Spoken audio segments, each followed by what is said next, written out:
Hello friends. सो यहाँ पे 104 का हमारे पास यूनिट हैं 1, 2, 3 और 4 यूनिट है। ठीक है, 4 यूनिट में अगर हम सेकंड यूनिट देखें तो काफ़ी कम यहाँ पे देखने को मिलता है, जिसमें हमें एजुकेशन मैनेजमेंट के अप्रोचेस बताने हैं, प्रिंसिपल बताने हैं, अडेप्टेबिलिटी और लिमिटेशन। ये लॉन्ग में आ जाता है। और इसी का सेकंड पार्ट है trade based, behaviour based, situation based और कंटिंजेंसी अप्रोच और WICS मॉडल। तो कहने का मतलब है कि जो यूनिट नंबर सेकंड है वो हम शुरुआत करने जा रहे हैं। तो आप क्लास में आइएगा और इसमें पढ़ेंगे हम लोग सबसे पहले तो एजुकेशन मैनेजमेंट के लिए करने के लिए कौन सी अप्रोचेस होती हैं, क्या रूल्स हो सकते हैं, क्या चीज़ें अडॉप्ट करेंगे तो अच्छा मैनेजमेंट चलेगा, what is the limitations of Indian education setup, क्या जो इंडियन एजुकेशन सेटअप होते हैं उसमें क्या लिमिटेशंस रहती हैं। तो ये सब है। नेक्स्ट इसमें आता है कि ऐसी लीडरशिप क्वालिटीज़ होती हैं या थ्योरीज़ हैं जो कि एजुकेशन मैनेजमेंट को करने के लिए लगती हैं, जैसे कि trade based, behaviour based, behaviour से रिफ्लेक्ट करना किसी को, सिचुएशन ऑन द स्पॉट में कैसे आप रिएक्ट करते हो, कॉन्टिजेंसी भी उसी का पार्ट है। WIC मॉडल होता है जिसमें विजडम, इंटेलिजेंस, क्रिएटिविटी और हमारी सिंथेसिस लगते हैं। तो ये अप्रोचेस होती हैं, ये 3 मार्क्स के भी आ जाते हैं और 12 मार्क्स के भी आ जाते हैं। तो 3 मार्क्स का सिर्फ ट्रेड बेस्ड अप्रोच आ जाएगा, जहाँ तो उसकी मीनिंग लिखो या उसकी ट्रेड्स के बारे में बताओ। बिहेवियर में भी ऐसे ही आता है, सिचुएशन में भी, कंटिजेंसी में भी, और ये सारे मैक्सिमम 3 मार्क्स में ही आते हैं। बट ये जो ऊपर वाला जो आप देख रहे हो टॉपिक, अप्रोचेस, प्रिंसिपल, अडेप्टेबिलिटी और लिमिटेशन, ये हमेशा लॉन्ग में ही आता है। तो इसमें लॉन्ग में कितने कम से कम लिखने होते हैं, पॉइंटर्स आपके हो जाएं 20 हो जाएं तो बेस्ट रहेंगे, क्योंकि 6 मार्क्स का अगर आता है तो उसमें आपको कम से कम 10 पॉइंटर्स लिखने होंगे। तो ऐसे में 12 जो मार्क्स का पेपर है उसमें कम से कम 20 पॉइंट्स तो आपके होने चाहिए, वो भी एक्सप्लेनेशन के साथ। चार्ट बनाना चाहते हो तो चार्ट बना सकते हैं, डजंट मैटर। तो ये था हमारा सेकंड चैप्टर का रिवीजन, कि हम बता रहे हैं कि भाई इसमें क्या पढ़ना है, कौन सा क्वेश्चन 3 मार्क्स का आता है और कौन सा 12 मार्क्स का। जो 3 मार्क्स का क्वेश्चन होता है ना, उसमें आपको 100 वर्ड्स लिमिटेड लिखने होते हैं, बट ऐसा तो चलता नहीं है ना देखने में। तो इसमें 3 मार्क्स का आपको लिखना है, मान लो कि 100 वर्ड्स में, तो लिखोगे आप 100 वर्ड्स ही, बट उसमें ऐड करोगे आप फ्लो चार्ट्स और जो भी आपको थोड़ा बहुत आपको आता है, राइटिंग अच्छी दिखाओगे, फिर आप 3 मार्क्स ले जाओगे। नहीं तो आप ऐसे भरते रहोगे पेजेस तो नहीं होगा। 2 पेजेस तो आपको लिखने भी हैं और 1 पेज जो है वो फ्लो चार्ट बना सकते हो 3 मार्क्स के इसमें। तो आपका समय भी बचेगा और आपका ये भी होगा। ये हो गया सेकंड चैप्टर। और जो हमारे यूनिट 1 है, यूनिट 3 है और यूनिट 4 है, काफ़ी लॉन्ग लास्टिंग कह सकते हैं। बट जो हम देख रहे हैं कि यूनिट नंबर सेकंड है वो काफ़ी कम है और इजीली हो जाएगा। अगर हम यूनिट 4 देखें तो 4 में क्या क्या है, तो 4 में हमारा आता है माइक्रो प्लानिंग एंड बजट, कि बजट की प्लानिंग कैसे करते हैं। तो अगर हम देखें माइक्रो और मैक्रो प्लानिंग क्या होती है। माइक्रो होती है लेसन प्लान हो गए, मैक्रो प्लानिंग होती है जो बड़े लेवल पे अगर हमने कोई इंस्टीट्यूशन खोलना है तो मैक्रो लेवल हो गया, और इंस्टीट्यूशन को बनाने के लिए कौन कौन सी प्लानिंग की ज़रूरत होती है वो हो गया। CRC होते हैं, क्लस्टर रिसोर्स सेंटर्स होते हैं जिसमें टीचरों को ट्रेनिंग दी जाती है बाकायदा। तो ब्लॉक से रिसोर्स सेंटर हो गए, ये भी 6 मार्क्स के आ जाते हैं, 12 मार्क्स का आ जाएगा। क्लस्टर रिसोर्स सेंटर और ब्लॉक रिसोर्स सेंटर के बारे में लिखो। या फिर आ जाएगा कि व्हाट इज़ इंस्टीट्यूशनल प्लानिंग, तो इसके बारे में लिखो। तो ये लॉन्ग में आ जाता है, बट शॉर्ट में अगर आएगा तो ऐसे आएगा, right a note on cluster resource centre. अगर 3 मार्क्स का आता है तो आप इजीली लिख लेते हो क्योंकि उसमें कम ही लिखना होता है, बट रादर अगर लॉन्ग में आ गया कि write down about cluster resources centre और ब्लॉक रिसोर्स सेंटर, तो आप कैसे लिखोगे। तो थोड़ा इनके बारे में रिसर्च करेंगे कल। एंड इसके अलावा स्कूल मैपिंग क्या होती है। स्कूल मैपिंग होती है कि कोई ऐसा एरिया हम जहाँ पे ढूंढते हैं जहाँ पे स्कूल की बिल्डिंग बनानी होती है या उसमें क्या लगेगा, क्या सामान लगेगा, स्कूल मैपिंग कहलाती है। Need and factor of developing, ऐसे क्या नीड है, फैक्टर है और डेवलप करने के लिए। Monitor the budget of educational institution, तो एजुकेशन इंस्टीट्यूशन में जो बजट लगता है उसकी क्या ज़रूरत है, क्या उसको मॉनिटर करने की ज़रूरत है, डेवलप करने की ज़रूरत है। क्या क्या इश्यूज़ देखने को मिलते हैं, मतलब क्या क्या चैलेंजेस हमें देखने को मिलते हैं जब हम बजट बना रहे होते हैं, तो हमें इश्यूज़ आते हैं। कुछ चीज़ें हमारी रिसोर्सेज बहुत लग जाते हैं और एफिशिएंसी उसमें नहीं निकल पाती। तो क्या ऐसे कारण हैं जिनकी वजह से बजटिंग अच्छी नहीं हो पाती, और ऐसे क्या प्रिंसिपल होने चाहिए जिसकी वजह से बजट अच्छे बन जाए। और रिसोर्सेज फाइनेंसिंग ऑफ एजुकेशन क्या होती है, एक होती है एजुकेशन फाइनेंसिंग और एक होता है फाइनेंसिंग ऑफ एजुकेशन। दोनों में क्या डिफरेंस है। Relationship between the productivity and efficiency, productivity क्या होती है और एफिशिएंसी क्या होती है, इन दोनों में क्या संबंध है। और इसमें एक और आता है कॉस्ट एनालिसिस।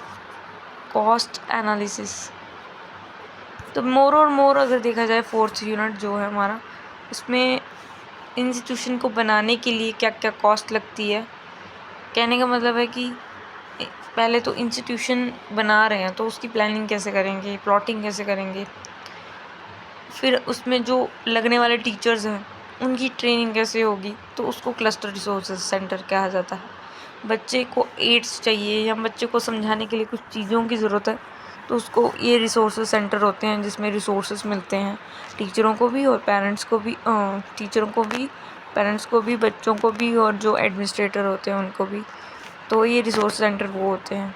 कब बने, कैसे बने, क्या इनका मतलब होता है, क्यों ज़रूरी है, ये सब चीज़ें।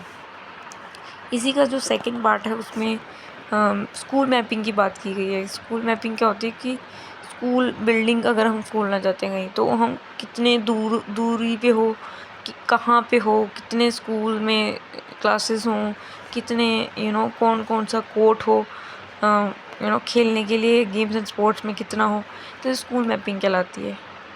दूसरा क्यों ज़रूरत है स्कूल मैपिंग की, नीड बतानी है, क्या कारण है। Developing and monitor the budget of educational institution, की जो एजुकेशन इंस्टीट्यूशन है उसमें मॉनिटर, बजट की मॉनिटरिंग क्यों ज़रूरी है। क्योंकि कुछ लोग ना अपना ईयर प्लान लेके चलते हैं, एनुअल ईयर प्लान लेके चलते हैं, पर उनको बजट करना ही नहीं आता। उसकी प्लानिंग क्यों ज़रूरी है, क्यों हर साल नया बजट प्लान बनता है। आप देखते होंगे कि जो लोकसभा है, लोकसभा या राज्यसभा में हर साल न्यू बजट बनता है और वहाँ पे जो प्रीवियस ईयर का होता है उसका मूल्यांकन किया जाता है और जो new budget annual year plan है उसको बताया जाता है। तो बजट की, जैसे कोई भी इंस्टीट्यूशन है उसमें भी उतना ही रोल प्ले करता है जितना कि पूरे देश का बजट होता है, ठीक है। तो क्या कारण है कि क्या ऐसे कारण हैं जो इश्यूज़, हम कहते हैं कि इश्यूज़ फेस करने पड़ रहे हैं, चैलेंजेस क्या हैं। Issues and principles of making the budget, budget को बनाने के लिए कौन से प्रॉब्लम्स का फेस करना पड़ता है या प्रिंसिपल्स का। मेकिंग द बजट, फिर मान लो कि बजट अच्छे से आपका पता चल गया कैसे मॉनिटर करना है, कैसे डेवलप करना है, क्या क्या कारण रहते हैं, कारण भी आपको पता चल गए और इसकी लिमिटेशन भी आपको पता चल गई कि बजट में भाई इसीलिए सक्सेसफुल नहीं हो पाता है तो कुछ ऐसे प्रिंसिपल के बेसिस पे हम बजटिंग करते हैं, तो वो पूछा गया है। बजटिंग पे क्वेश्चन आता ही आता है कि क्या कारण है, कैसे होती है बजटिंग। दूसरा कि कौन कौन से इश्यूज एंड प्रिंसिपल्स होते हैं। दूसरा आता है finance, resources and financing of education. तो रिसोर्सेज कौन कौन से होते हैं। रिसोर्सेज द मीन्स की जो रिसोर्सेज बजट में जो लगने वाले जो resources, human resources, physical resources, both are resources. और एजुकेशन को फंड करती है चीज़ें। कोई इंस्टीट्यूशन बना है तो उसमें फंडेड होती है चीज़ें। फाइनेंसिंग ऑफ एजुकेशन कि अगर बजट बना रहे हैं तो वो कैसे बनेगा। ये जो पेमेंट होती है एजुकेशन इंस्टीट्यूशन में, जो बच्चे प्राइवेट स्कूल में अपनी फ़ीस जमा करवाते हैं, टीचरों को एलोकेट करना होता है। फाइनेंसिंग कैसे होती है, मतलब पैसे का आदान प्रदान, या इसमें घुमावदार पैसे कैसे घूमता है इधर से उधर। एडमिनिस्ट्रेटर या एनएसएस फंड जो डोनेट करती है, या कह लो कि जो स्कॉलरशिप मिलती है बच्चों को, कैसे, मतलब इसका फाइनेंसिंग से क्या रिलेशन है। दूसरा इसमें बताना है कि क्या परस्पर जो प्रोडक्टिविटी है, प्रोडक्टिविटी क्या होती है कि भाई मान लो कि कोई इंस्टीट्यूशन चल रहा है तो प्रोडक्टिविटी, प्रोडक्ट क्या है कि एक अच्छा बच्चा वहाँ से निकले पढ़ के, प्रोडक्टिविटी है। एफिशिएंसी मतलब कि हम उस पर कम पैसा लगा के भी आउटपुट अच्छा निकाल पाएँ, मतलब हम कम संसाधनों में भी उस बच्चे की एक एफिशिएंसी निकाल पाए, मतलब कि वो एक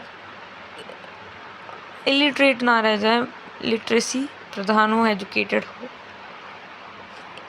तो प्रोडक्टिविटी और एफिशिएंसी में क्या अंतर है।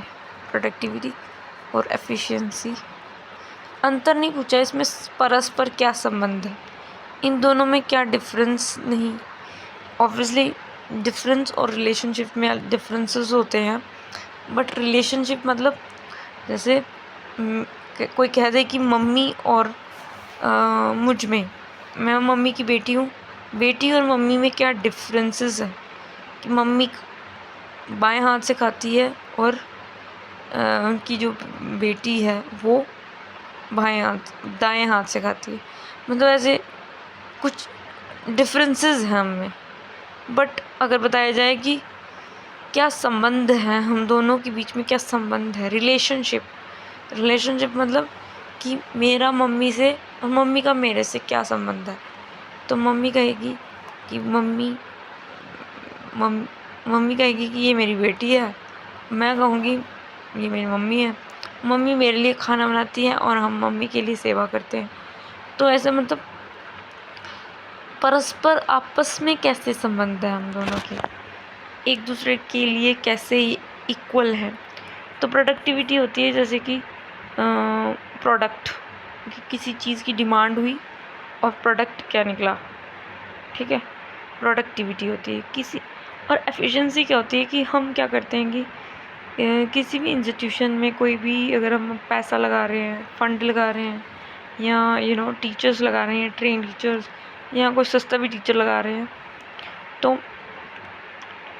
बच्चा को मिल रही है सुविधा, ठीक है, मिल रही है, उसको डिजिटल क्लासरूम नहीं मिला फिर भी टीचर ने उसको with an a chart, with the help of books, with the help of कहानियाँ, ये सब करके एक एफिशिएंसी दी बच्चे को।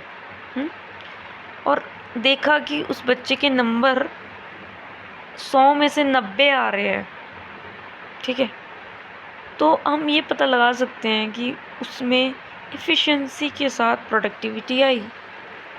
बिना एफिशिएंसी के प्रोडक्टिविटी नहीं आ सकती, ऐसा नहीं कह सकते।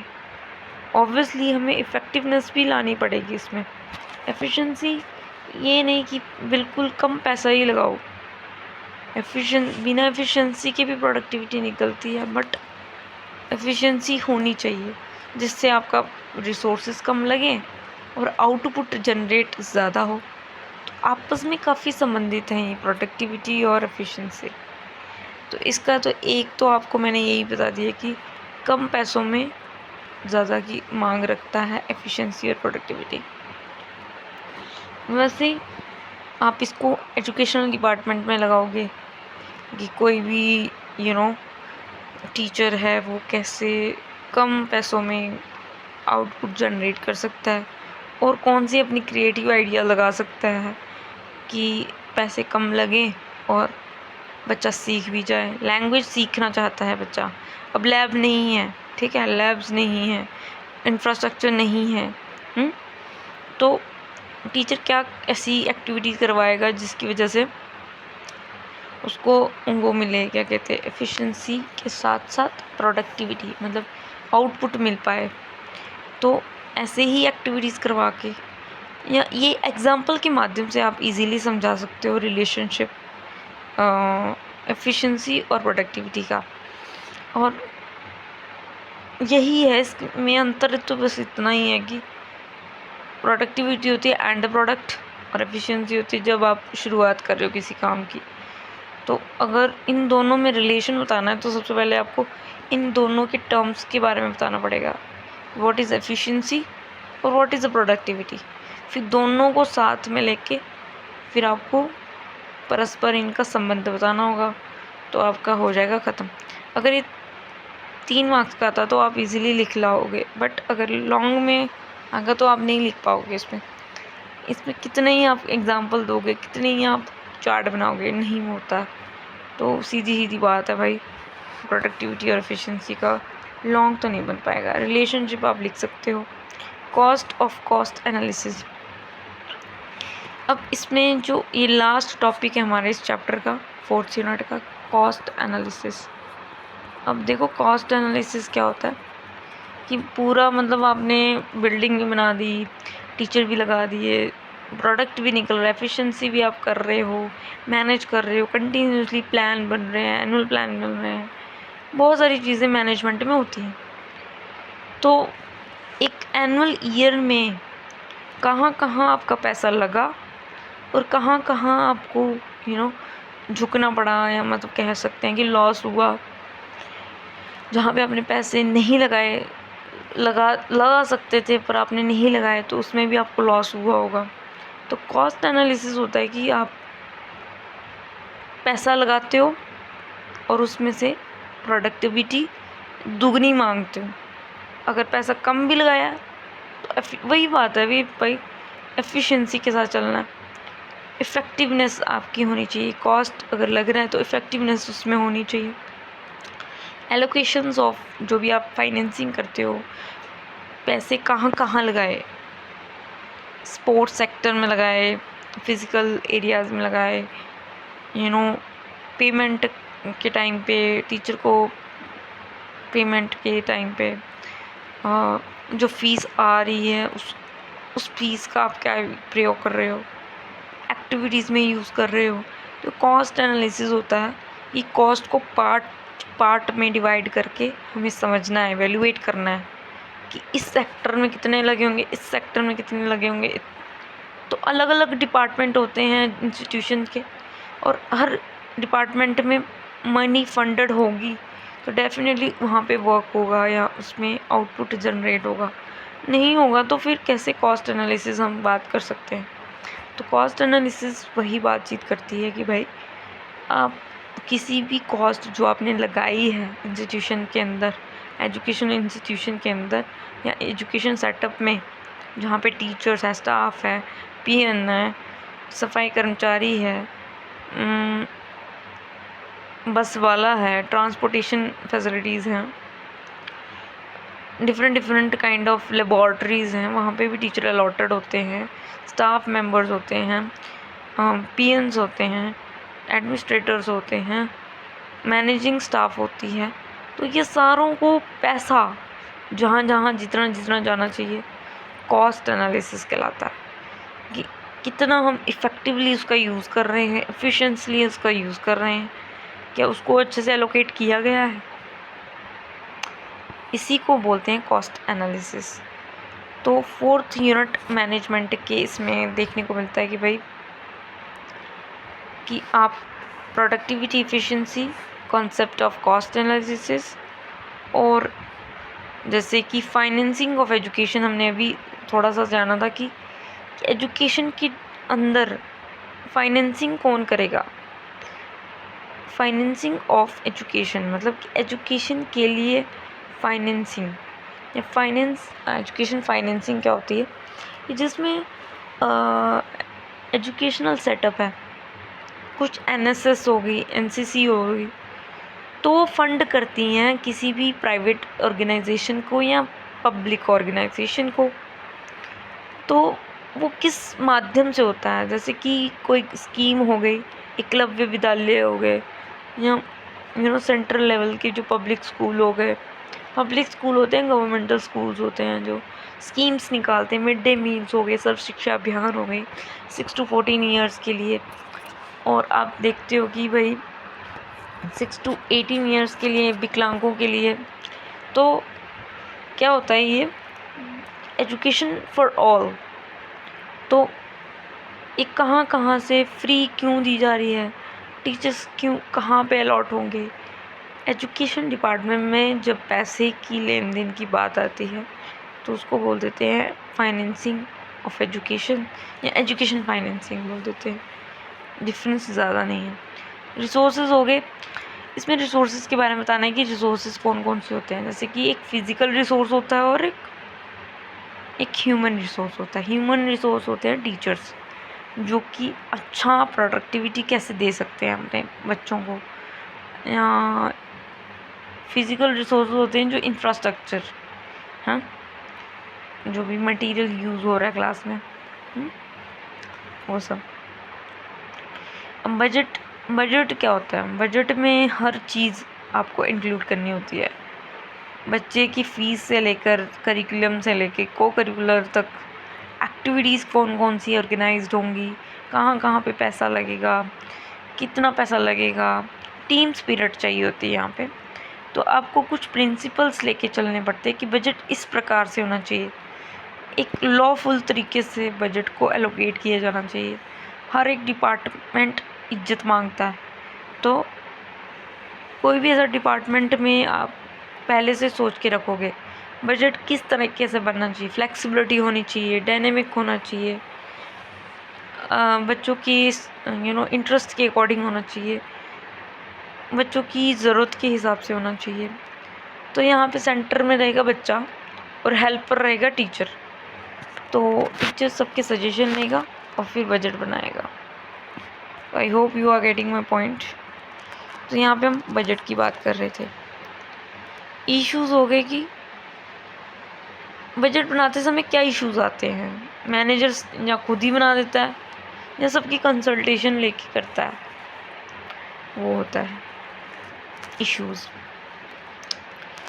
तो बजट के बारे में बताया गया इस चैप्टर में, और उसके ही ऊपर वाला जो है इंस्टीट्यूशन प्लानिंग की बात करता है, स्कूल मैपिंग की बात करता है। ये हमारा आ गया 4th यूनिट। क्लस्टर हो गया। क्लस्टर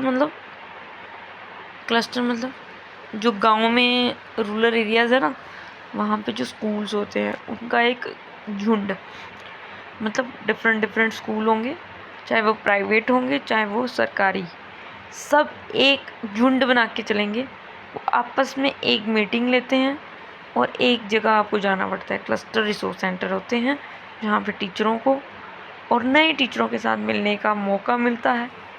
वो क्लस्टर में एक दूसरे के साथ बातचीत करते हैं, समझते हैं, शिक्षण विधियाँ सीखते हैं, और यही क्या होते हैं, क्लस्टर रिसोर्सेज सेंटर होते हैं।